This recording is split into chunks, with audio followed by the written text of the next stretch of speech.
Félix aye kosa la continuité à Joseph Kabila. Problème na yo eza okomataka na tapis rouge. Pour le reste, ça ne te concerne pas. La République démocratique du Congo a libité na problème, il y a occupation. Moutologo la France Kalomba cause à la modèle ou donneur des leçons à RDC lelo. Parcours politique nezani. De récemment à Ozalaki na Salomon Escadela. Yona Salomon Escadela pour traiter ma Soloni. Bassa me s'est dit Kabila c'est procès public. Joseph Kabila, président de la République. Soit disant moi, fils biologique, il y a Mouzé Laurent Désiré Kabila. Mais tu as géré ces pays pendant autant d'années, mais incapable de clarifier le procès à Laurent Désiré Kabila. La RDC est gérée par Joseph Kabila Kabange. Vice-président comme on a Félix Antoine Tshilombo. Superviseur comme on a Paul Kagame. C'est un escroc, un frappeur. On a victime, il y a Francis Kalombo. Les Congolais de souche, Oyo, c'est donnant pour la mboka. Dans les bons et dans les vrais, on y a na tombe.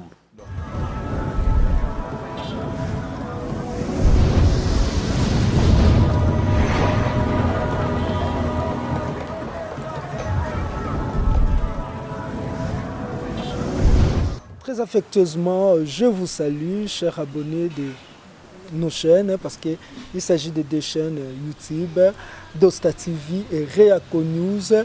Bienvenue dans votre émission Popo la Vérité et votre émission Vérité plus 243 au Bolandaka na Dosta TV. Moi, Trésor King Bukele, je suis honoré de vous présenter ce nouveau numéro. Je ne suis pas seul, Nazalina Motumoka, avec lui nous allons parler des actualités politiques. Des actualités politiques, ça veut dire plusieurs actualités politiques. Yambo Kanabiso, un journaliste, patriote, résistant.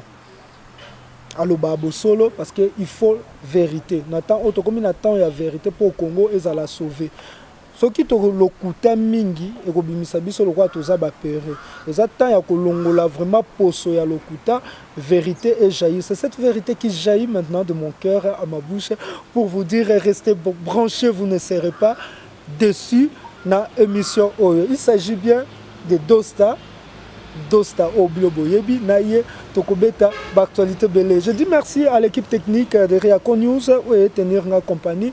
Percy Tumba derrière la caméra, Eric Lecollet. Pourquoi pas l'équipe technique P Dosta TV au Bazali, l'assistance Lelo. Et Nasengi, si nous sommes de même mèche, Percy Tumba au Fongolé Langaï, pour nous déjà invité Nangaï, je dis bonjour Dosta. Ingeta. Boni. Forme, en super forme. Mais seulement que en super forme, na lobby ango superficiellement, mais mboka na biso est malade. 59 ans, passe Nangezali, l'homme politique congolais a toujours vivre dans l'immaturité, il toujours comprendre rien. Il est là pour accompagner des imposteurs, des étrangers. Dans notre pays, bazo bon bande ko na biso na minembo kuna na est ya mboka na biso Robert a commis camarade na bango ba matina ba chevaux bazo sakana ensemble bazo mela ba champagne na kingakati tantôt baza na GLM pa Tshilombo tantôt Tshilombo commis na ndako Mobutu kuna donc voisin kingakati donc ba commis misala te médecin sali marche na ye pour na revendiquer ba droit surtout Félix a sali déclaration il a repromettre bango que azo futa bango ba droit na bango mbongo monani te ba sali ba marche police a répression babuki médecin loboko. Et la chose qui n'a jamais existé, IDP soit celle là comme Mobutu a marche, soi-disant, celle là comme Mouzé et puis Joseph Kabila marche, et le bandit ça va marche, c'est la honte. Donc c'est comme ça qu'il a lobby que le pays va très mal, mon pays est malade, donc tout cause à bien.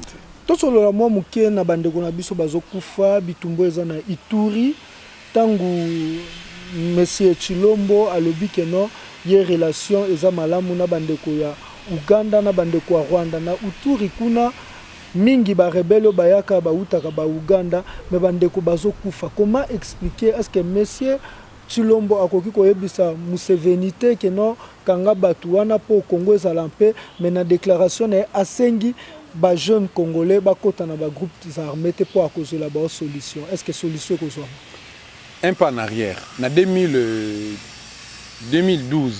ou 2013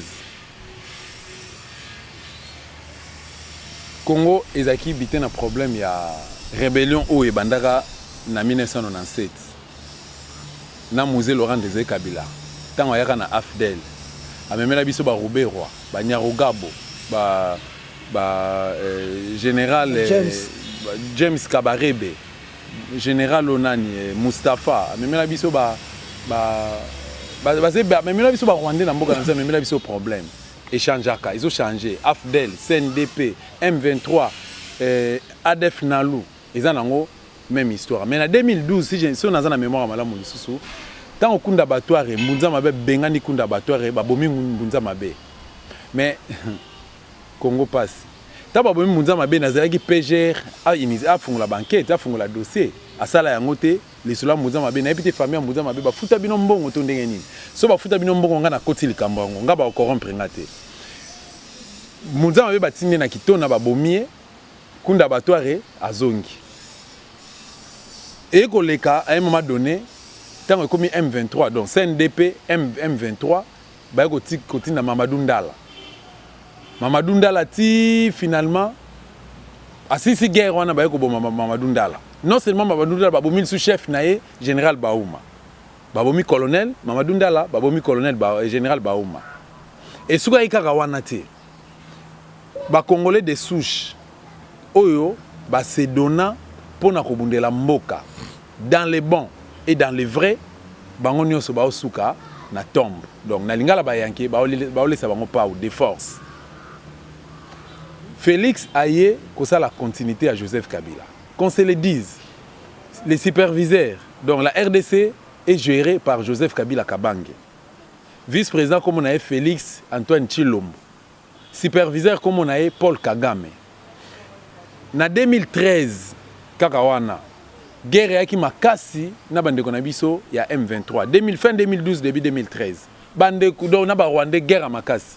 Joseph Kabila salaka interview na avion asala ngo na kati avion batuni lo babi que no quand est-ce que a déclenché l'état d'urgence na mboka na biso par rapport à ce pour occuper mboka na biso na est. Réponse à Joseph Kabila lo bayi que a koki ko senga état d'urgence c'est parce qu'il nous a prêté dans la RDC dans le pays que lui il dirigeait à l'époque, ils ont prêté pour engager guerre dans les tierces pays, les tierces personnes. Et pourquoi? C'est parce que le Congo est en armement. Il y a une déclaration, il y a un homme d'État, un président de la République. Il y a mis ça tout. À Koutana, na sommet aux États-Unis, à New York, si je ne me trompe pas, en 2013, na Paul Kagame. Mais incapable, il y a Paul Kagame à mettre fin à l'Ikambouana. À quel sommet à Sadek et Salemanga na Sénégal en 2014, Congo a menacé dans l'Est du pays. Joseph Kabila est toujours incapable de soulever point wana. Et pas les collègues na bango, les membres de la structure wana Sadek pour que ba mekempe ko revoir problème wana et puis ba mekako yebisa na Rwanda azoko armé azoko ko créer ba groupes armés pas ko armé bango ba rébellion wana pona ko piller RDC ko boma ba congolais et puis ko violer ba maman na biso ko sala biso mabe ko infiltrer biso. Joseph Kabila incapable. Biso ba dosta. Non seulement dosta nazo ba biso parce que c'est moi qui est en train de vous parler. Na corporation mon baba journaliste est engagé. Nabi bien les vrais, là j'assume, les vrais journalistes engagés. Il y a Boukanga Lonzote. Tout ça, les campagnes, en 2015-2016, fait mandat Joseph Kabila. Les politiciens locaux là-bas, Vital Kamere, il n'y a pas un Burundais. Nasser Azo Kanga, Azapé na cabinet de Konaye, donc il y a beau-frère Naïmbanda Naye. Ça là, la déclaration Makasi pour dire que Joseph Kabila, après le 31 décembre, Tokoti qu'il a été une minute. Donc, avant que nous soyons les Galambo Kanabiso, IDP a participé à Kaka. En 2015, dynamique de l'opposition avec F. Bazaïba, Martin Faoul et Freddy Matungulu. Tant incarné qui leadership. Tant l'opposition est au Bunda Awa, Vital Kamera Kangisara même Bertrand et Wanga. Donc, secrétaire général à parti Nayo.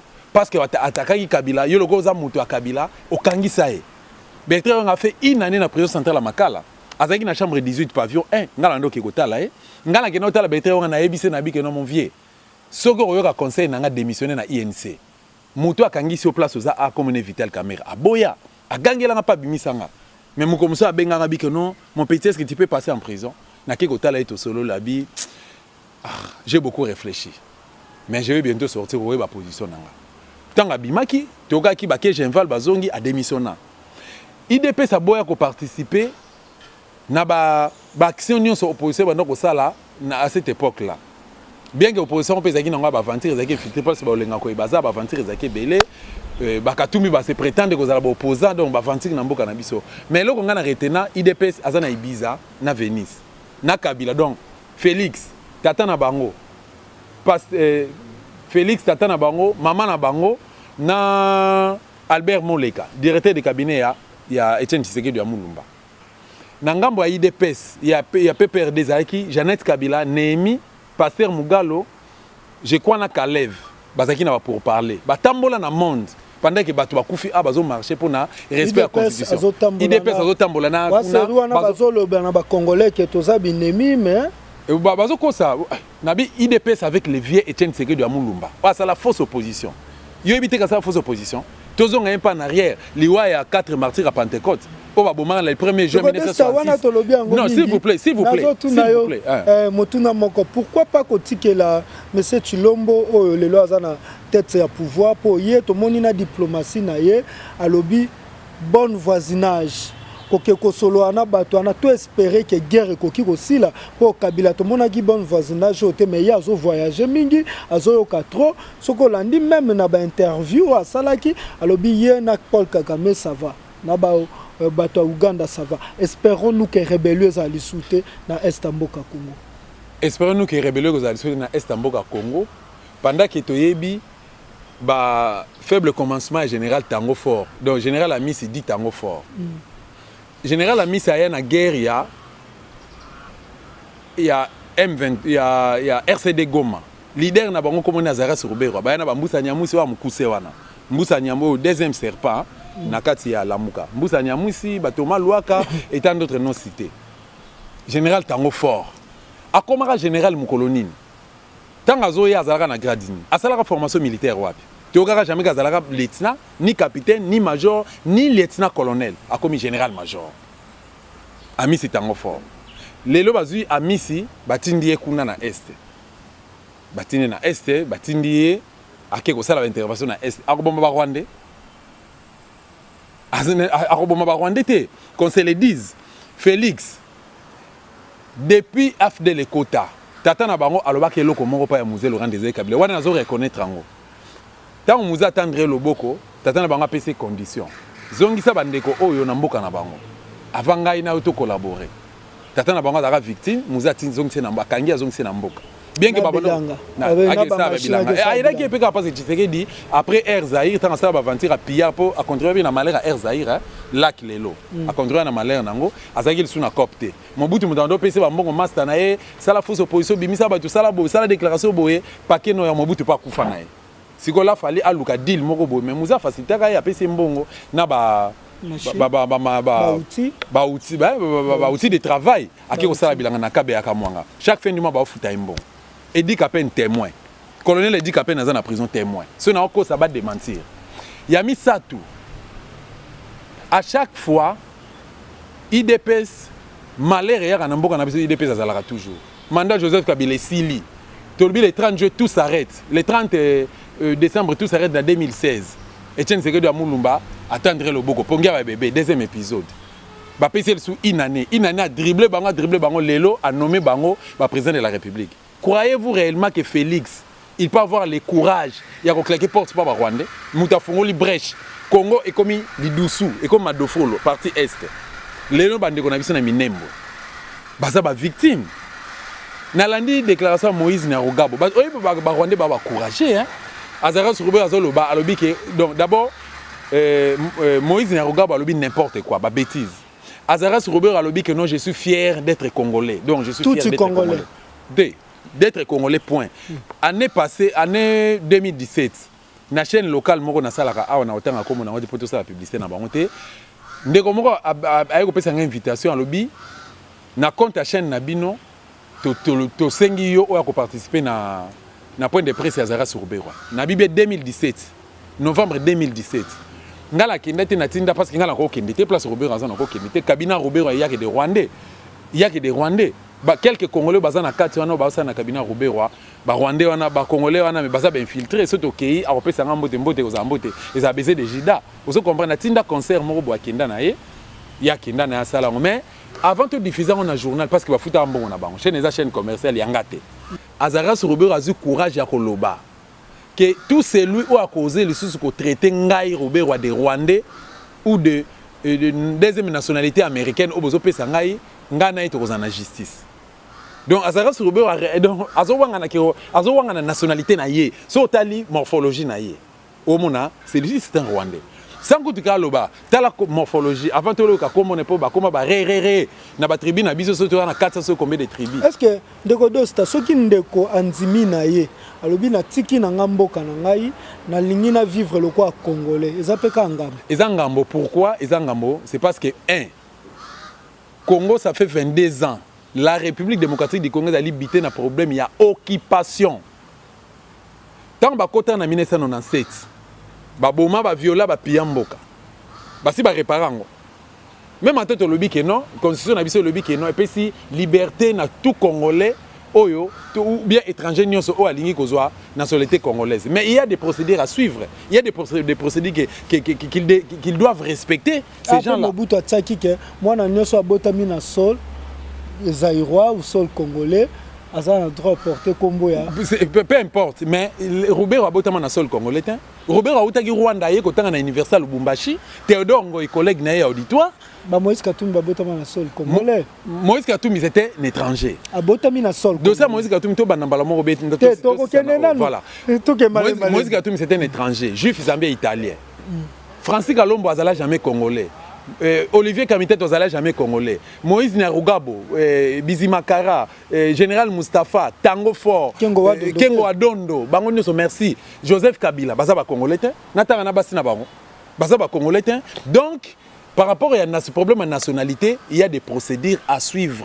Pour la nité, il faut se conformer, il y a DGM, il y a ministère de la justice, il faut légaliser, certifier le dossier et puis reconnaître le tant Congolais. Mais dans le cas Rwandais, ce n'est pas aujourd'hui. Félix Bétis a ça là, il soit rattrapé. Ils sont rattrapés. Ils t'attendent à Bomaka Batou. Les 1er juin 1966, à Bomaka Mamba, Kimba et les autres. 4 martyrs à indépendance. Il y a Pentecôte. À Bomaka, en 1966, Ngana Zara même pas un projet au Botama. Mais l'histoire est en haut. Et rattrapé, tu sais que Koufi Baye les laïwa pour exposer Corné Wapi. Na place où il y a Pandaka Batou. Tant on a la déclaration à Salaka en 1966, ils ont expliqué raison où il faut basambisa bango. Pourquoi il faut pendre bango. Naokaka mawa tant babinga ki juriste naokaka mawa grand juriste premier docteur en droit na RDC ça c'est une bêtise et ça va complexe au ba congolais bazan nango to linga mboka na biso parce que muto olinga Congo en dehors na biso azate donc d'abord to linga mboka na biso to luka bolama mboka na biso ata soki yo bongité bana to robota na bakoko na biso basala malamu donc Félix il faut nazo répéter mais c'est Félix Antoine Tshilombo Tshisekedi prière de déposer ta démission sans condition parce que Congo ils ont souffrir na engagement ma ben na trahison oyo tu ko sala récemment awa pour na rejoindre Congo OK ko luka ko créer relation moko diplomatique na Rwanda James Kabarebe baye na ba soldats rwandais donc les deux armes différentes armées il y a les deux pays basangani basa lokola moi deal moko boye ya ko collaborer ba évoluer ensemble ya bi balé compagnie Air Rwanda ils ont atterrir na aéroport international Njili na ba Rwandais soki ezongi ezozonga vide moi eyeboye na ba Rwandais etiki bango ezozonga vide moi si na yo atiki ba orphelin oyo ba Rwandais bazoboma na est na Rutshuru na Fizi na Beni na Butembo na Maniema na Goma partout a volé un avion à l'équipe territoire wana à l'équipe contrée wana a commis na Kigali à Kepaya moi si ya Kagame a sengi plus de 1700 projets bon voisinage dans la salle en côté mais ça projet sur attention les projets ça n'a pas sa place d'être biso ba congolais to boy alors Félix déposer démission parce que loko zo sala wana na est les losi sa guerre totale il va déposer sa démission pour nana diriger là c'est pas que bozong sa FCC parce que le président et Sénat je finis d'abord ma question le président et Sénat aujourd'hui c'est monsieur Tamboué les rebelles anciens rebelles oui. Tamboué au le loaza na Sénat tant que vous avez monsieur Félix Tshisekedi déposer démission non c'est pour Alexis Tamboué mais c'est Tamboué azwa motu ya pouvoir ya ko diriger mboka tanga diriger mboka bomona te ke mboka zongi suna maboka FCC. Il y a un problème na 2006. Na 2006 Etienne Tshisekedi a Mulumba lobi ke peuple congolais bokende ko s'enrôler parce que position neza malamu te. Bataille de paix ba s'enrôler te. Sur 100%, 40% ba congolais bando ki la Tshisekedi baboya ko s'enrôler.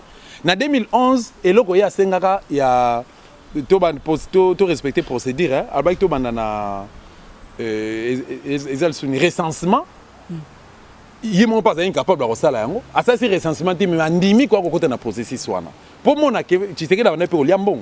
Andimi côté na processus wana ba Louis Michel ba convaincre ba PC ba mbongo Kabila rassuré ba diamant ba nini. Tu sais que dit a déposé candidature nae. To suka ki nango wapi. Na 2018 biso to sali campagne to le processus les a biaisé. Peuple congolais. Si réellement nous aimons notre pays. Eza mboka moko ka tozaka nango processus on a tout saboter yango to boycotter yango na ba politicien na population akine ngana voter et puis ngai ba accréditer nga na CENI comme yemta benda ngai naza la accréditer na CENI pour na sa ba reportage la CENI na bike non mbongo wana eza mbongo ya Congo ça c'est vrai mais na boy ko souiller maboko nanga na boy ko salir image nanga ngana ko ya nazo zo ba millions bo futa ngai bongo 80 millions de Congolais bana sima nanga. Donc, c'est une bêtise. Donc, pour répondre à ta question, pour répondre maintenant à ta question, Alexis Tamouamba Mouta a mis Félix. Félix a mis Bakor fantôme Félix a signé Kabila. Félix, Kabila a dit que ça va. Toi, tu n'as pas gagné aux élections. La personne qui a gagné s'appelle Martin Fayulu Madidi. Donc, Bino Badofé Nangami Balé, Ezala Yoti Lombo, Ezala Chadari, bo gagné. Chadari a eu 17 yo 15. D'où, Nalingi Ngana nommé yo président de la République. Mais problème na yo eza Ogomataka na tapis rouge. Pour les restes, ça ne te concerne pas. Donc, après si, donc Kabila donc sur 26 provinces, Kabila a 25 gouverneurs. Kabila aujourd'hui, il a 400 députés nationaux. Kabila a 91 sénateurs. IDP ça a combien de gouverneurs, combien de députés nationaux, combien de sénateurs, combien de députés provinciaux. Pour même dans l'Assemblée provinciale, Nyonso, il y a RDC, ils sont dirigés par FCC. Ils ont encore fantôme Félix Assignaki. Fallait qu'il andima, fallait qu'il boye à proposition à Kabila. Mon baluba bolimbisanga. Tribune abino la tribu ma B. C'est une boza maudit. Le tribalisme. Moi à votre place. C'est un message. Bana ba mimi tribalisme. Message à tribalisme, nous sommes tous des Congolais. Non, nous sommes tous des Congolais, oui, mais on s'est comporté ma B. On s'est comporté. Donc les lorsque commis Félix a sali. Félix, moi malam. Félix a sali bien. Tolobi que Félix a se comporté mal. Il y a même les gens de Bandundu qui sont au sein de l'UDPS, Batoua Idiofa, qui disent que Félix a moi malam. Exemple, les garçons Cholé, pourcentage fils Mouko connaît pas. Pourcentage eza muké, la plupart eza baluba. Muluba musomo na yebi na ye makambo te. Neti pasteur ya nani Muluba ana. Tata na Muluba. Chatumba. Te ye na kotanga communauté ya yeba. Pasteur Mukuna. Donc pasteur Mukuna vraiment il faut laisser la politique aux politiciens. Ou soit tu comme pas intellectuel le la biso. Yote non, le là lobby azangina Kabila. Ba na réseaux sociaux ba photo na etambola ba vidéo etambola. Aliaka na Olive, aliaka na Joseph Kabila lelo a comme na Félix, a comme tamo donc monde tolo ba mabe Félix. Ndé toujours attaquer Félix ah. Donc c'est comme il pas na enga na lemba ba message ba menace de mort on a part ya pasteur wana et alors il s'est dit pasteur na kubukse yo. Non et puis azo ko bibenga pasteur, aza président équipe moko boy awa Renaissance. Bazo beta machine de ring bache bangobi pasteur bulukanganga. Donc continuons éclairer d'abord réponse nayo. Vous voulez que aujourd'hui Tshilombo Antoine démissionne pour que Alexis Tambwe azala président ya République. J'ai donné la réponse dans le PC politiquement dans le biboyé. Ba corps fantôme oyo Félix Assignana Kabila yango tche Alexis Tambwe na Sénat.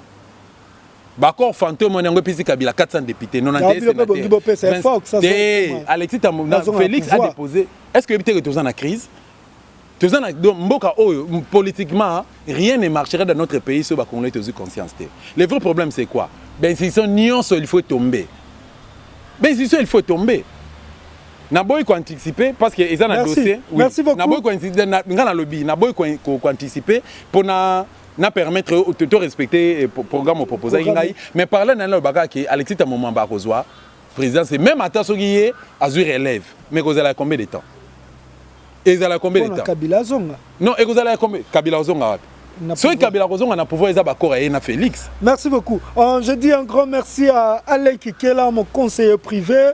Mama Congo nyonso po biso bana Mama Congo to bundela kaka mabele na biso Congo mama de Boulonnais, pourquoi pas mama Lamuka, mama nyonso ya Congo o bazoka motema pasi ndenge Congo ezokende boyeba ke bino mama kolela mama nzamba yo kaka pe biso bana tokobunda tozo bunda bino mama bozasima. Je dis aussi un grand merci na basoda mai oyo ba fusillé ba rwandais o banda ko kota na mboka. C'est comme ça qu'il faut faire. Donc il y a des gens qui sont prêts à défendre le Congo. Ce FARDC c'est ba ko beta ba ça c'était ba comme na nini na bango partenariat na bango, c'est pas tout le monde. Mais Dosta, vous soutenez M. Martin Fayoulou. Ou les M. Martin Fayoulou aleka ndenge Francis Kalombo alobaki baleka na nzela o Moïse Katumbi aloba to leka na moi to senga ba poste. Lui il demande de poste na cachette na butu. Selon Twitter il y a ndeko Francis Kalombo. Tango yoka lettre wana et tant que mutu o soutenara Martin Fayoulou. J'étais déçu. Bon, ce qui est vrai et sûr, disons en français, la raison c'est une faculté de voir, de comprendre et de juger. Ngai nazala complexité, nazape analphabète té, ngana kinaka classe, o ba Félix ba Kabila, ba Francis Kalombo batanga té ngana tanga classe, natanga pe classe bien na base. Ngana za base, natangi chez les Sango à l'époque de Mobutu, nazana nabi nazara na âge nité ba parents nga ba edika bien, nazu ba instruction mon père ya malamu. Qu'est-ce que je vais dire par là? Na koka qui ko condamné Fayoulou té, na quoi peut que la dessus té, tant que na mona qui lettre té. Francis Kalombo a tweeté. Apprendrai bien nos lettres. Ngala zaki na Martin Fayoulou. Et quand tu as vu après quand tu as Non, vu... moi j'étais avec Martin Fayoulou m'a dit. Na PC Mbote d'ailleurs en passant, le président élu. Premièrement, nazo ko éclairer Likambo. 1. Je n'ai jamais été membre de l'ECD, de son parti politique. De 2. Je n'ai jamais été membre de la Mouka. Parce que je suis mais résistant. Vous combattez pour Martin Fayoulou? Non. Je ne combattez pas pour l'individualité. Je suis résistant. Je vais combattre pour libérer Mboka Nabiso. Mais Martin Fayoulou est président élu de la République démocratique du Congo. Étant la qualité de résistant, je vais soutenir. Je ne sais pas si je me suis fait comprendre. Nazi Bandeko Nabiso va comprendre que Martin Fayoulou est mieux placé pour que Makamoussou et Salé Manamboka Nabiso. Ceux qui Chilombo, ça qui erreur tia au Tekamboka Nabiso. Martin Fayoulou nga zong sa pandi dans l'air, même il est solo à guerre et à est, il nga beta manango lisouté. Pour répondre à la question nayo, Francis Kalombo ayaki kotanga na IPEN awa. Ayaki kotanga na IPEN.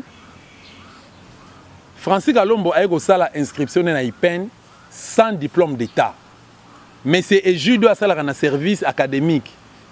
Service académique et sika bazo ko inscrire les nouveaux venus a koki ko témoigner. Baza monsieur Éjude, baza monsieur Gaëtan. Na pesi ba référence au bokende na université IPEN, Université pédagogique nationale, bo vérifier na service académique. Francis Kalombo sans diplôme d'état a s'inscrit na IPEN. Deuxièmement, Francis Kalombo azaki na Inikin refusé na 28% na jeu 1. Mais tango ba refusé qu'on a IPEN, recteur ya IPEN aza collègue na bango ya PPRD. Si recommandation Joseph Kabila. Ba ko ndima na G3 s'il vous plaît. Na G3 s'il vous plaît. Francis Kalombo a silisa premier cycle na yasali grande distinction. Michel Bongongo azali le ministre à Kabila à l'époque azaka sénateur na compte à MLC na Bemba. Azaka doyen ya faculté est-ce que Kalombo azalaki a démissionnant. Albi que non, les messieurs ici je l'ai jamais vu na quatre auditoire. Na mona papier interrogation té na mona papier à TPT. Même examen na ye mutando salé examen mususu. Hein lors de la session examen ne mutasala yango Devos Kitoko azali le secrétaire général ya SID. Il peut témoigner vers Devos après sanga cours na première licence et puis na deuxième licence à côté témoigner la place nanga. TFC ya Kalombo mutasala yango Devos Kitoko. Grand frère nangai mutu asala Francis Kalombo ba TP tanga na deuxième licence. Mémoire na ye mutasala yango Devos Kitoko. Défense à Francis Kalombo bino bozalaka. Et les gars ndeka mutambanga zaka mutambanga awa. Eko ko leka na télévision mais etika la ko lekate ya misatu. alongwe ipen akena EILK akena faculté de droit mbala moko G3 na faculté de droit qu'on appelle grande distinction. Problème à l'époque là, c'était le président et à Ligue de jeunes et à PPRD. Je m'explique. Akena ILK Francis Kalombo, grande distinction na faculté de droit. Ake a prêté serment na baro ya matete ba boye. Ake na gisanga na prêté serment ya boye pour ça liboso Denis les escrocs ba kangai na prison Ndolo. Ake ko samba boye a échoué. Moutoulouko Francis Kalombo. C'est vrai, il était aussi dans le dossier à Franck Diongo et à Nani Eugène Diombi. Bon, dans un côté, il makambo, c'est le bien likamba lettre, likamba correspondance ou nanan. Moutoulouko la Francis Kalombo cause la modèle ou donneur de leçons à RDC lelo. Parcours politique nezani. Ils ont néant. En dehors de ça, c'est un escroc, un frappeur. Nganaza victime à Francis Kalombo. Dans 2009, octobre 2009. Octobre 2014 plutôt, si je crois août 2015, ngana za en exil na Monisco bakanganga 2 fois na ANER et puis bayo kanga na casier judiciaire, ya misatu baye ko levenga. Nana sala ba biloko na Francis Kalombo. Français sala yango ba welela ndako pona problème moko ya ba welela ndako ina un certain monsieur René Chiteya. Aza homme d'affaires asomba banda ko Francis Kalombo ayiko escroquer ndako na c'était un escroc. Et puis ba Francis Kalombo na baza bato bando sala bazai na mission suicide na ya Joseph Kabila. J'ai Koko Mulumba, Francis Kalombo, André Kimbuta, Boebi Isoa Kimbuta, Loi Botet, Sina Batebele, fausse commune, Boebi Ango, Francis Kalombo a incliné à Kati. Lelo Francis na Kabila, basé le comme Moko. Basé le comme Moko.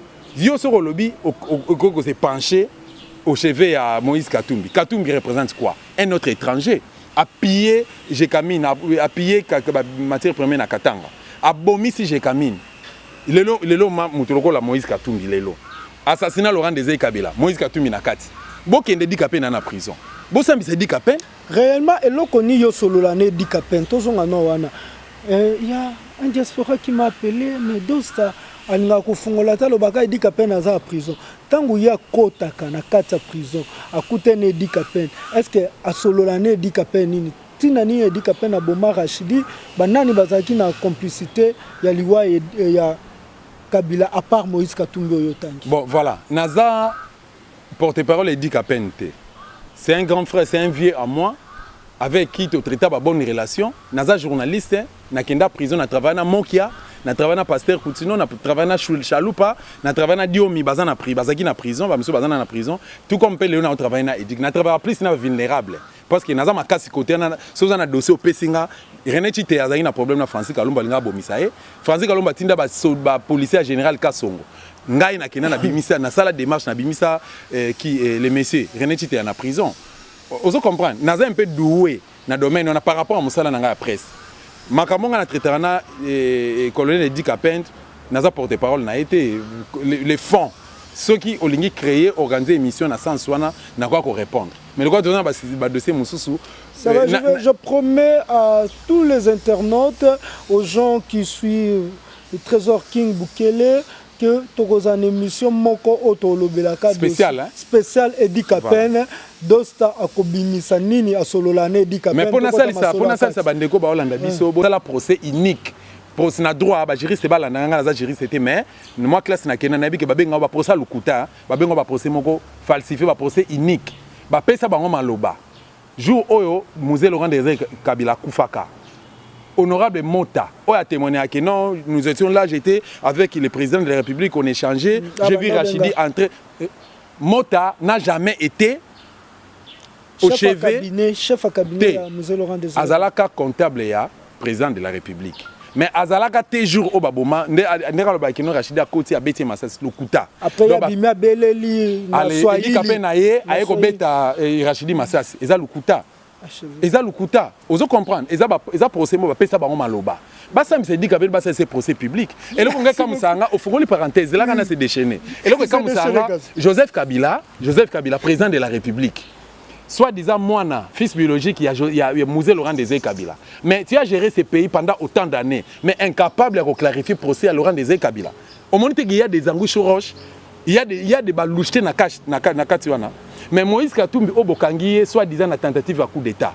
Moïse Katumbi a eu ba gaz lacrymogène ndenge biso to souffrir nango mikolo nyonso lors ba marche ba manifestation publique Katumbi a sali semblant il y a la crise muto tentative à coup d'état s'il vous plaît Kabila sensible Joseph Kabila pour na poste au monde a nommé Félix président de la République Kabila zo géré Félix azaki na cité de l'Oya komi na Ntsele azo géré azo batela a komi na Ntsele na ndako Mobutu azo batela ye azo batela voisin qui na sikoyo Moïse Katumbi wana oh non, tout ce qui est approprié en Afrique du Sud et bon à Kozonga pour tout ça mais bateau bâti en prison 18 ans. Les vieux ne nous l'outoula. Conseiller chargé de la sécurité à Laurent Désiré Kabila. Kendo Solano reçoit des éléments. Papa Batulelo empoisonné, papa Zokoufa Kakabo. Papa Zokoufa. Espérons-nous qu'un jour Edi Kapena za Libanda na batutu ya procès à Kabila na régime o ya Félix. Dieu na régime à Félix. Côté la régime à Félix, c'est Félix ça na régime A. Kabila dans un régime, ngala robeta masola Félix, c'est chance na opesa. C'est ça, c'est une bêtise. Na régime o ya cache. Pour te dire simplement que nangana répondre à la question parce que l'élément nezo ki mangai, likamba lettre eza lukuta Francis Kalombo soit-disant juriste, soit-disant pédagogue.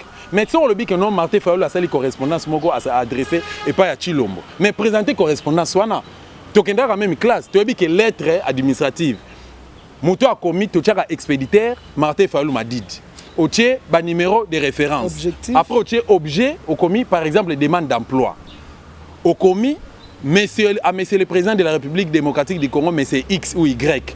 Après, au côté, au fond, au introduire lettre, au développer pour conclure, au ciné, mais c'est Martin Fayulu m'a dit du président élu, n'a béchance à 2018, le 30 décembre. Wana soko, soko tout le monde n'a bon mais c'est Francis Kalombo. Moutouna mon agout moi les alamuke Olivier Kamitatu. Mais bango mi ça donne bazaba irresponsable et c'est dire qu'ils n'ont jamais été des Congolais. Moïse Katumbi, t'as la traîne na bango. Katumbi, Kalombo, na Kamitatu. Les 3 cas. Kamitatu mutabandundu ndeko Fayulu. Kamitatu mutabandundu. Oza cirque Olanda qui onani Kamitatu Masamba. Comment les arana Kamitatu Masamba. Kamitatu Masamba. Attendez. Torosa la démarche. Papa Kamitatu akufa, Kamitatu Masamba akufa. Mais Serge Kamitatu bazali. Ba misuzu pe baza. Bato babota mana Kamitatu ba master na ba proche ne baza to luka information. Ndeka to ça ba investigation pour na sujet Olivier Kamitatu to exposer yo. To koye bato luka to ba si réellement papa Kamitatu mutabota karo. Pour ce total bien, tu es dans les faux parce que j'aurai toujours ba salgé. Ami intime ya Bemba, Jean-Pierre Bemba, Bendi étant azuko par rébellion. Souka nango zarani, a que servi Joseph Kabila, a que servi Moupaya. Mais Kamitatu souffra na mbinza ipen. Olivier Kamitatu na sou a outi poto lokota ya bo papa na bango, kao papa na bango teka ambassade à RDC. Je crois en France ou Belgique. Bon, aux hommes la famille moko za désordonné bizarre. Moïse Katumbi n'en parlons pas. Grand frère na ye moko katebe katoto aya lobaki aza mwana makango. Moïse Katumbi wana aza mwana tata nanga botaka na boyi na ye. Boyi tata nanga italien, juif italien, abota na boyi na ye ya zambienne. Katumbi. Nde kombo nango Katumbi, mais Katumbi vrai comme on est à Soriano, comme nde komba tata na bango. Mais moi nazongi c'est sûr loko na tunakyo kaka président Mobutu alobaki mututo abota mina sol congolais azana droit ya kozwa nationalité congolaise. Problème exacté. So une opportunité à kozwa nationalité congolaise. To koki kopesa yo yango. Mais tu dois te comporter en grand. Comporte-toi en congolais. Comporte-toi en congolais. Quand tu te comportes mal, tu peux se chansonner, tu peux dénoncer et puis tu peux looker là au problème. Soit tu sali prison, soit tu linto mono le soute tu bannir au Congo. Merci de mais nana conclure pour dire ceci. Martin Fayulu m'a dit d'enga n'échange qui n'a boyé. N'échange Martin Fayulu m'a dit la semaine passée, tu as le 7. Le 7. Le 7. C'était la semaine passée. Le 8 aujourd'hui. Problème exacté. Tu as le 8. Semaine passée, donc il y a de cela une semaine passée, na fa na Martin Fayulu na Faden House to solo li na ye. Le vieux Martin Fayulu le président Eli alobi boyé. Na vie na ye atikala ka jamais ko benga Joseph Kabila président de la République. Mais azalaka challenger ya Kabila te. Mais avec Kabila zora pouvoir na ndenga mabe. Mais à combat le plus fort azaki yé na Félix na course abattre les deux dauphins à Kabila. Lelo abenga Félix président de la République. Or makambo o français zoloba soki Fayulu asengi azo senga musala et pas ya Félix, c'est qu'azo reconnaître la légitimité à Félix que Félix est président de la République et le koko salimate. Ozo comprendre déclaration politique. To proposition politique na oyo basalaki. Et tout à mon réseaux sociaux. proposition politique wana basejaka Katumbi Bemba Mbusa Nyamusi Muzitu na Fayulu bafandaka autour d'une même table batraitaka dossier wana hier ezaki malamu baoni so basoutenaki yango mais kaka na moment oyo Katumbi ayekoya ake ko la déclaration donc a joué na risque moko boye abandi ko nommer batu na cabinet na ye sans que a consulter baninga na ye un tel porte-parole un tel directeur de cabinet un tel na compte ya Lamuka de deux au nom ya Lamuka o bazo bunngate Lamuka ba bunda pona vérité des urnes yo ye en tant que coordonnateur au lieu au continuer combat vérité des urnes yo au lobby que o ko sala opposition républicaine au moment ko violer na charte na bino ya Lamuka ya misatu depuis Katumbi aya mandat na aussi là le 26 juillet combien de points de presse on est à Lamuka combien de meetings combien de marches combien des actions on est à Lamuka n'importe quoi pour dire que Katumbi a joué à Kabila un autre Kabila un autre Félix le rôle là hier Félix na Kabila bazana bango loko moko asala musala na ye donc ce ne sont même pas ezanango sacrifié pour mieux régner sacrifié pour mieux régner donc biso tozana te to la liboso to libérer mboka na biso Congo to gérer Congo oyo en tant que Congolais, et puis ma maman, guerre à Est, surtout place là on est train de violer nos femmes, nos mamans, nos sœurs, bananabiso, bandeko nabiso donc et comme nango et lokangwe comme nango karaboy, mboka nabiso, batu baza ba pauvre, momo na ba généraux oh lokwa batango fort. Lokwa batango fort bangwana, général tango fort. Ba komi na ba mbongo moko inexplicable. Mbongo ozo utawapi. Na est mboka na biso et puis passe nanga makasi zani mutu lokola Roberwa depuis 1997 les vieux Tshisekedi a dénoncé ka bango kino baza ba Rwandais musée zong sa bango place ba uta biso nyonso to bike ba Rwandais mais Félix andimi ko fana bango pourquoi si réellement Félix aime ce pays bozo fana na ba réunion à likolo ba réunion à Butu ba réunion makasi tout ça Roberwa na kati okomona bango na kinga kati okomona bango na Mbwela lodge Mbwela ndeko est-ce que bomona te que non ndeko Nabino Chilombo alingaki a sauvé Congo tant Congo zaki na pente accepté inacceptable pour na sauver Congo boko ki kozonga te bo sanga naye bolo ba ça va te sauver ka Congo parce que mon na temps o mutu nyoso bando zela ke opposant moko comme président ba proposer loko bisa va na kende ka pour opposant comme président parce qu'on a minute to bino tout bo comprendre ngo vous ne pouvez pas s'unir bino tout bo accepter inacceptable pour na mboko Congo za sauver tout le basiko pour na bolingo Congo non pour na bolingo bato est-ce que Félix a assez temps pour ata so ok pas ba Christ bato ba sambela so ok ko bongola so soki obongoli motema procédure ezala procédure en zaranine faut ça la confession et puis on renoncer na mabenao ngana longola kizemi ngana bomaki ngana yibaki nzambe alimbisanga. Donc, au sali confession, au renoncer dans ma benao. Est-ce que le corps fantôme au Félix a signé na Kabila? Assis à présenter ou pas les Congolais pour que les Congolais va prêter main forte. Ça c'est une bêtise. Et en dehors de ça, yo oyebi ke lokaneza mabe. Pourquoi komi kota na prison wana? Si ko kangi okacho osenga au secours. Au secours senga au secours. Na Laurent Désiré Kabila bebe ke accord na ba Rwandais ezaki mabe. Mais comme il fallait sauver le Congo na maboko ya dictateur qui était Mobutu à l'époque entre guillemets, bandima ki accord wana pour na Congo ezana sauver. Est-ce que vous ne pouvez pas penser ou réfléchir sur ça? Laurent Désiré Kabila lelo soka lamuki. Sera commettre exemple là justement je réponds non ma réponse est ça. Laurent Désiré Kabila soki a ressuscité lelo et que a commettre même erreur à revenir une erreur na wana liboso ko signer ba corps fantôme na ba Rwandais. Tu penses que soka lobi au secours tout kufa pona Congo ba Congolais ba oya lisusu Congolais moko takoya pour te dire que lelo ce qui c'est donc Congolais oazaki hier ils a Congolais oaza lelo. Vous comprendre lelo kaka ce qui est au trésor na combat na yo, on nga nazo comprendre, on nga nazo ko accepter. Ce que le bi que lelo ba Congolais to balibana to marcher pour na likambo, ba Congolais ba kobima. Donc aux ana droit ya kozwa ya kobimisa 20 000 30 000 personnes. Nga do station na pesi mot d'ordre et kokisama. Mais Félix aura pesi mot d'ordre et kokisama te. Félix a initié combien de marches simbate. Na tout moment na ba sona kosa. Le 17 avril 2018. Le 17 avril 2018. Non, le 10 avril 2018. Félix a 5 marche. Et ça, Lema, Azou avion à Côte d'Ivoire. Il y a 5 marches dans Boutou pour Azou avion à Kéy. Oh, Moussouana, a 5 marche, oui. Oh, Kabound, Jean-Marc Kabound. A 5 marche, Bakanga Kaye à la police. Azaramouta Aner, mais Bakangaye. Moutarino libéré za Marté Faou. Azaramouta Aner, Azar cousin ya Kalev. Azar cousin à Kalev. Moutagena a libéré Tabakanga dans la police, ils ont fait lutter. Il y a une histoire en tête. Moutagena a une histoire en tête. Congo. Vous comprenez? Pour vous dire simplement que parti politique, la IDP, c'est un modèle. Biso te reprêter Félix, mais forte. Au contraire, Félix est pesé Syrie, Makambo Yazulu Kapona Congo. Aïba qui est souki la eboy. Félix a dit que Robert Azar Rwandais, mais Roman a gouverneur Robert Azar ministre. Nyaruga Bazar Rwandais, Nakati il y a phare DC, armée Nabiso. Il y a des officiers rwandais et d'officiers rwandais au sein de l'armée et puis au sein de la police. Mais Azanazo, j'ai continué à gérer pourquoi. Kende na cabinet à Félix Yamoussala. Au coup, t'as Rwandais Banakati. Si tu as le bateau, ngana on a rouge. Boy, ça a été rouge, c'est noir. N'abeta maboko. Non, n'abeta maboko.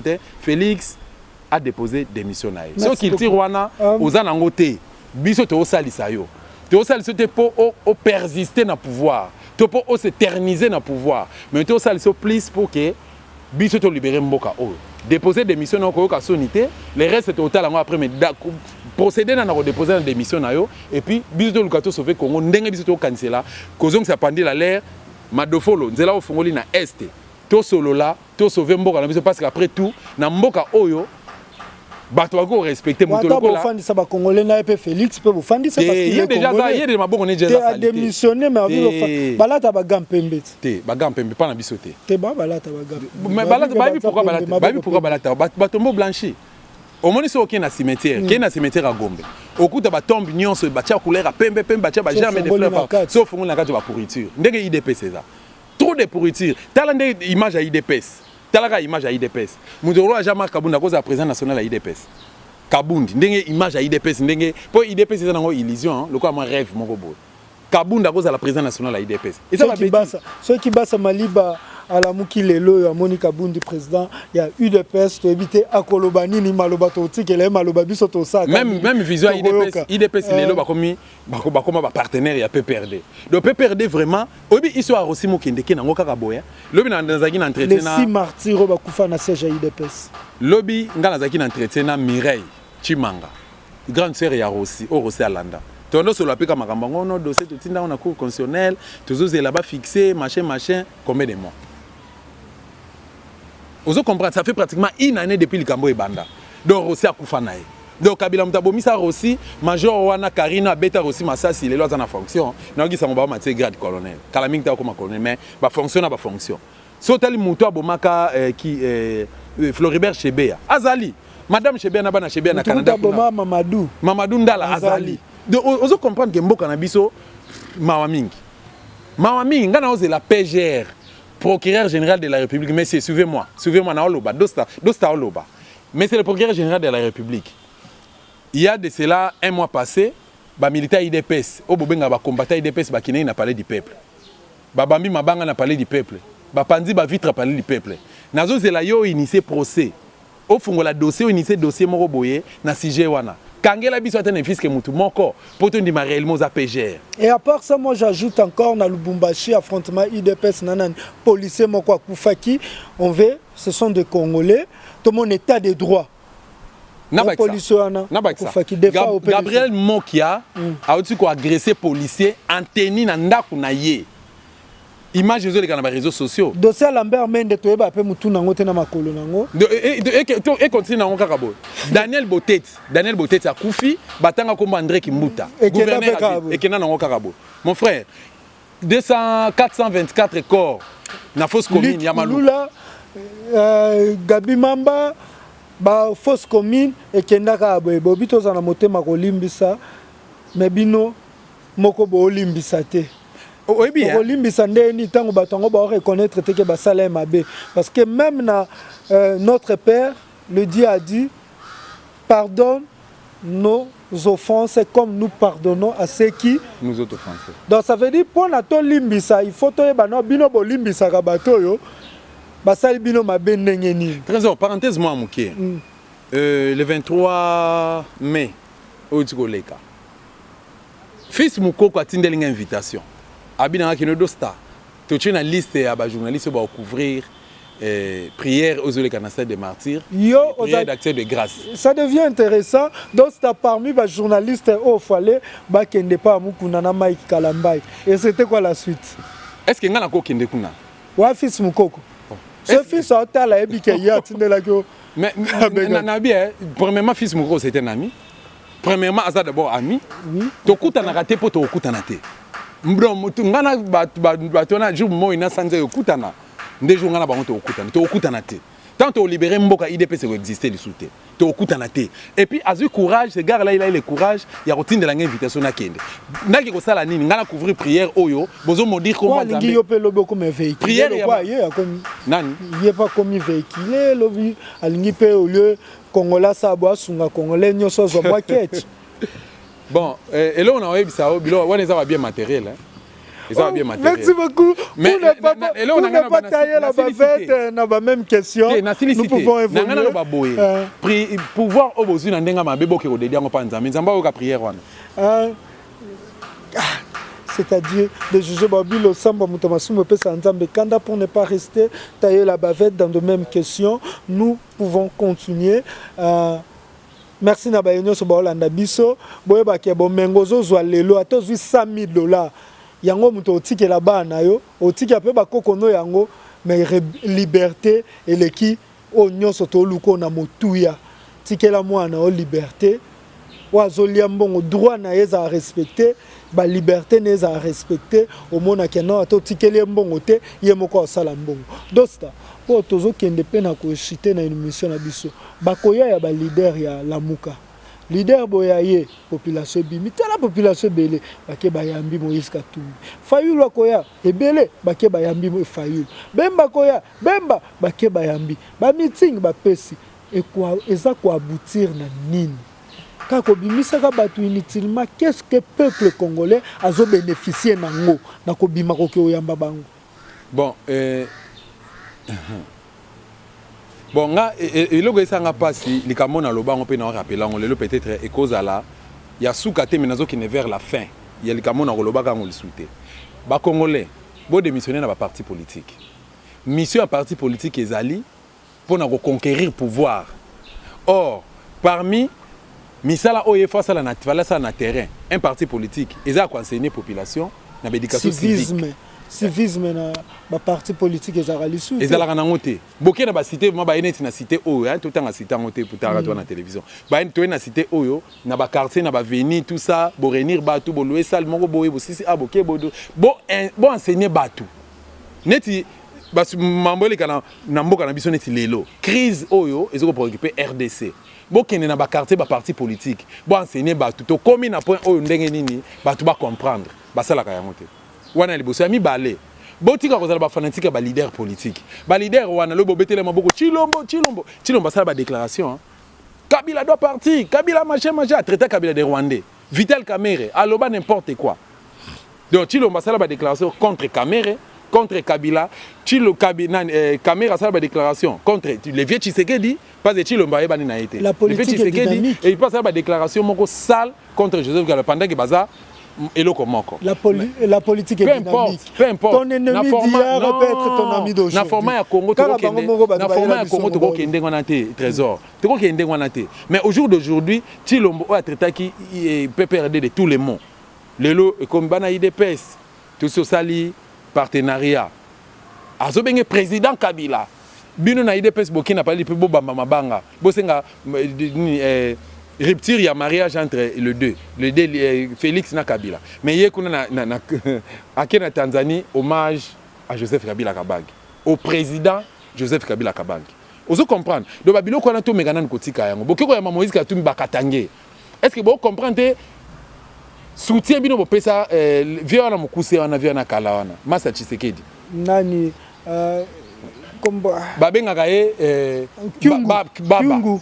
Kyungu baba Kyungu soutien bopesa Kyungu est-ce que bobite que bote kamboka na bino vision ya Moïse Katumbi ezali ya balkanisation kala mingi to ba ko déclarer un jour comme état un autre état na kati ya RDC eza ba biloko oyo baba zo sala na Katumbi donc ceux qui ba congolais bo fongoli misute bokolela awa Katumbi ayaki boke ko yamba ono ya lamuka comme ni na sali na casquette ya lamuka na katanga et là comment côté voyage il pas rejoindre son collègue Félix Chilombo na ba voyage Tout le monde est en Égypte. Tout le monde est en avion. Tout le monde est en Égypte. Basé ensemble. Le match mondial féminin. Donc pour dire simplement que oh Intel Azo a tout que yamba. Intel Azo bon si Intel a qui bokina yamba et après. Et après. Et le gars ça là ezali moko. Ba congolais. Boze la tête au tinda bino. Boze la pe ba yebisa bino te. Mboka na biso ezali na sous occupation. Ezali occupé pas ya ba Rwandais. Tant que tu as une élection, tant que tu as un parti politique, tant que tu as un leader politique dans l'aéroport Anjili, tu as un Zoka, tu as un Koufa, ceux qui ont Koufi pour la libération en Mboka. Tant mieux. Mais tu as un Koufa parce que tu as un leader politique quelconque. Tu as le résultat. Tu as un Koufa. Bande comme ça, tu Koufa, les 30 deux personnes Koufi, des fois membres et SIDA Koufi, Babeti Massa Sabou portant. Martin Fayoul a télémis dans le quartier 1, dans Massina, bazo bête à gaz lacrymogène boyé à bout portant. Vous comprenez? Donc tant que vous comprenez que rien que non Congo n'a biso ko changer raté. Tout le cato sauver Congo n'a biso na makanza malamu. Bolongo la ba sentiment ba appartenance politique na ba sentiment na bolongo la ngo bo tout à l'enfance na biso RDC sort ya RDC. Soro bimi le bana mboka na biso tout à la Congo na musika boy. Ndo comprendre l'importance ya mboka na. Merci beaucoup. Likambo linene oyezu poto cité awa dernière question na émission oyo ndeko na biso Tambwe. Alexis Tambwe. Non, ndeko na biso Tambwe ya journaliste Eliezer Tambwe oyo aza empoisonné. Il est tant que journaliste ozu yango ndengeni. Bon, makamana ngetalinga ite. Il est vrai que ba français non, et tant que collègue na yo confrère na yo kulutu balobi que on ne fait pas la fête lorsque ça brille chez les voisins. Mais seulement que ngai ndengo te reposer une question concernant Félix, au prêter Félix main forte.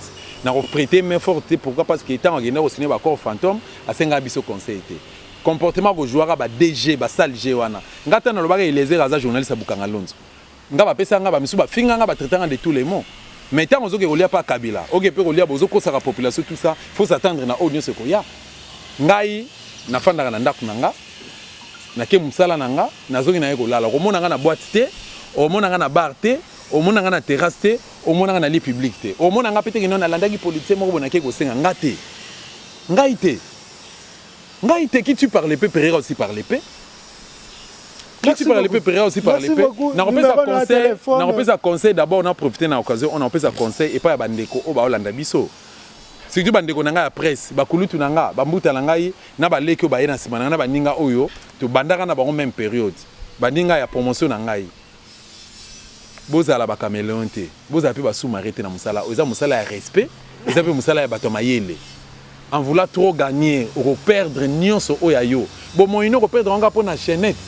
Il y a or, au père de Bomoino pour la voiture, Jeep, pour la parcelle.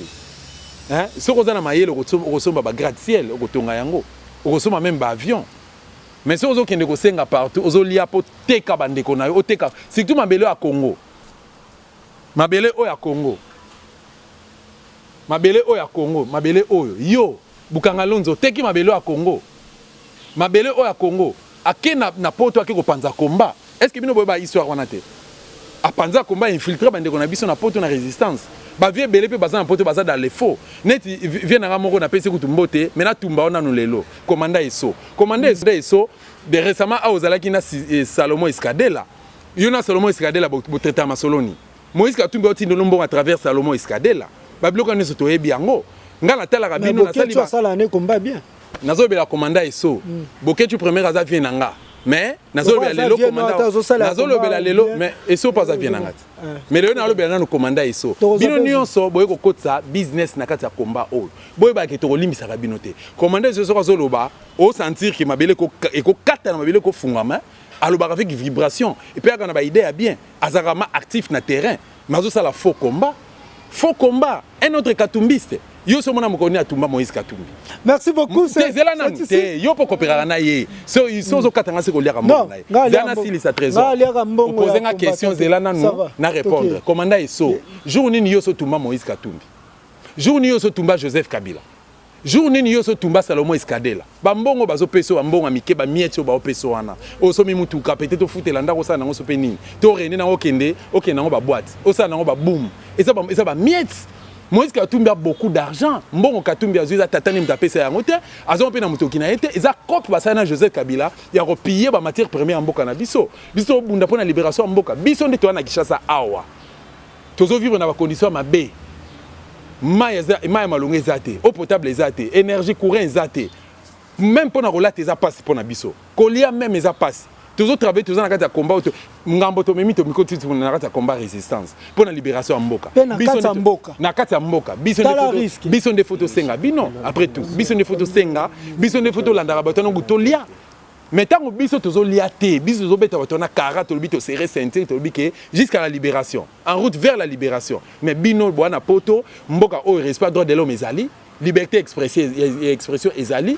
bablo monsieur lo bakawana kuna muta okanga yo azate na mona récemment au commandeur so bauti ko empêcher qui Moïse Mbiye oui voilà 00243 89 60 69 648 00243 89 60 69 648. Na profité de la même occasion, na remercier ba résistants nyonso sans exception donc avec bango que les aventures et en dehors de ça na profité de la même opportunité na pesa mbote pas partenaire officiel à Dosta Télévision maman Kati Engwanda à partir des États-Unis d'Amérique ba bisou na belé maman de Boulonnais na bosonete madame Annie Kelani donc ba mbote belé na lingi bino mingi l'impossible n'est pas Dosta. Merci beaucoup. Comprenez que j'étais avec un résistant, monsieur Dosta. Dosta, je ne l'appelle pas monsieur parce que monsieur Fourobenga non est à famille. Et non à famille, il y a un Bimate, un résistant. Mais il s'appelle Dosta, le résistant journaliste patriote. C'était pour moi un grand honneur de présenter pour vous cette émission Vérité plus 243 ou encore Popo la Vérité. Une émission où ils ont diffusé dans Réaco. Diffusé dans Réaco News et Vérité plus 243 ou Elekaka na Dosta TV. Ba maman tout parce que nga komala nga mwana ba maman nyonso o ba soutenaka Trésor King na komba na ye na musala na ye na pesi bino pe mbote pona kotanga tanga ebeleza te papa Jérôme couple Jérôme parce que to boya kotanga kana ba non poneza o bango batu ba soutenaka ye aya lisubo été maman Karine bino nyoso mama Jita to pesi bino balongonia. C'était pour moi un réel plaisir oyeba ke bozaki nombreux na ko cliquer na vidéo oyo pe bo s'abonner massivement na Dosta TV, s'abonner massivement na Pankinfo, s'abonner massivement na Réaco News. Nga Trésor King Bukele, qu'est-ce que je vous dis? On se retrouve prochainement dans un autre numéro. Il y a émission Oyo Popo la Vérité. Pour la vérité, tous après Nagnoso. Bye. Ingeta.